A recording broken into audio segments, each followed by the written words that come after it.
আসসালামু আলাইকুম, আমি জুবায়ের। আজকে টিউটোরিয়ালে আপনাদের যেটা দেখাবো সেটা হচ্ছে কিভাবে আমরা বুটস্ট্র্যাপ ব্যবহার করব আমাদের রিয়্যাক্ট অ্যাপে। তো এটার জন্য আমরা কি করব, index.js যেটা আছে সেখানে যাওয়ার পর আমরা এখানে বুটস্ট্র্যাপের সিডিএন লিঙ্কটা এবং জাভাস্ক্রিপ্টের সিডিএন লিঙ্কটা পেস্ট করে দেবো। তো এটার জন্য আমরা বুটস্ট্র্যাপে যাওয়া লাগবে। যাওয়ার পর আমরা যদি বুটস্ট্র্যাপের ডক্সে যাই, যাওয়ার পর কি করব, এখানে প্রথমে গেটিং স্টার্টেড যেটা আছে সেখানে আমরা এই যে সিডিএন যে লিঙ্কটা আছে সেটার জন্য আমরা শিফট চাপার পর ইন চাপ দিলেই এইটা চলে আসবে। এবং এখানে কি করব, এটা বুটস্ট্র্যাপের লিঙ্ক ছিল, আমরা এটাকে ডিলিট করে দিলাম এবং আবার দিয়ে দিলাম, পেস্ট করে দিলাম। তো একইভাবে আমরা কি করব, এটা হচ্ছে এই তো এটাকে আমরা কপি করে নিলাম এবং এটাকে পেস্ট করে দিলাম। ঠিক আছে, তো এইটাকে কি করলাম, আগের যে লিঙ্কটা ছিল সেটা আমি আগে থেকে দিয়ে রেখেছিলাম, তো ওইটাকে তার জন্য ওইটা ডিলিট করে দিলাম। এই যে বুটস্ট্র্যাপ, ঠিক আছে। এরপরে আমরাকে যেটা করতে হবে, এনে দিয়ে দিলাম। দেওয়ার পর আমরাকে এইটার কাজ শেষ।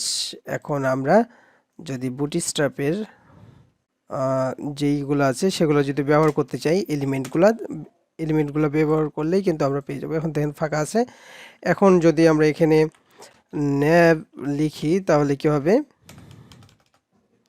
এই যে ন্যাব বার যেটা আছে সেখানে গেলাম, যাওয়ার পর আমরা এটাকে যদি কপি করার পর এখানে যদি পেস্ট করে দিই, তারপর এখানে ফরম্যাট ডকুমেন্ট করি, তাহলে কি হবে, আমরা এখানে কিছু ইরর দেখতে পারবো। ঠিক আছে, এবং এই ইররটা কিন্তু আমরা এখানেও দেখতে পাবো। এখানে 25 নম্বর লাইনে ইরর আছে, সেটা হচ্ছে HR যেটা আছে তার আগে একটা কিন্তু স্ল্যাশ ব্যবহার করা লাগবে, এই যে ক্লোজিং ট্যাগ এটার HR এর। তো এখানে যাওয়ার পর তো এখানে গেলাম, যাওয়ার পর এখানে যদি আমরা ক্লোজ করে দিই এবং এটারও একই ব্যাপার, এই যে ক্লোজ করতে হবে স্ল্যাশ ব্যবহার করে দিই, তাহলে কিন্তু হয়ে গেল। এখন আমরা কনসোলে যদি যাই তাহলে এখানে দেখতে পারবো হচ্ছে কি, শুধু ক্লাস যে ব্যবহার করেছি এখানে, এই ক্লাসগুলা আমরা এখানে কি ব্যবহার করতে হবে, ক্লাস নেম ব্যবহার করতে হবে। ঠিক আছে, তো এটার জন্য আমরা কি Ctrl+H চাপ দিলে পরে এটা চলে আসবে। তো এখানে দেখেন আমরা ক্লাস তারপর ইকুয়াল যদি ব্যবহার করি তাহলে দেখেন যেগুলো ক্লাস এসে সেগুলো আছে, তার সাথে সেগুলোকে সিলেক্ট করে দিল 23টাকে। এবং কি করতে হবে, এটাকে রিপ্লেস করতে হবে, ক্লাস এইরকমভাবে রিপ্লেস করতে হবে। তারপর এখানে ক্লিক দিলেই এটা এই সবগুলো রিপ্লেস হয়ে গেল এনএমে। তো এখন দেখতে পারবো, একবার যদি রিলোড দিই এটা কি হয়ে যাবে, ইররটা চলে যাবে।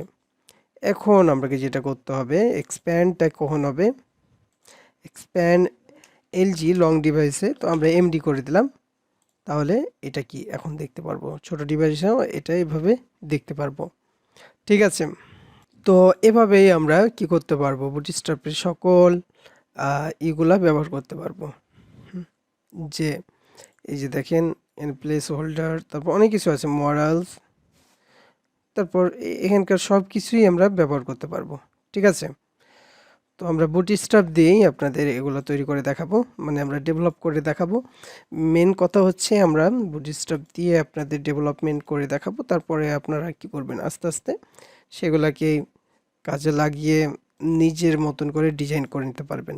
ঠিক আছে, তো আজকে টিউটোরিয়াল এ পর্যন্ত। এরপরে আমরা রিয়াক্ট ফাংশন কম্পোনেন্ট কিভাবে ব্যবহার করব, মানে এই কম্পোনেন্টগুলো কিভাবে রিয়াক্ট ফাংশন কম্পোনেন্টগুলো তৈরি করব সেটা দেখাবো। তো আজকে টিউটোরিয়াল এ পর্যন্ত। আল্লাহ হাফেজ।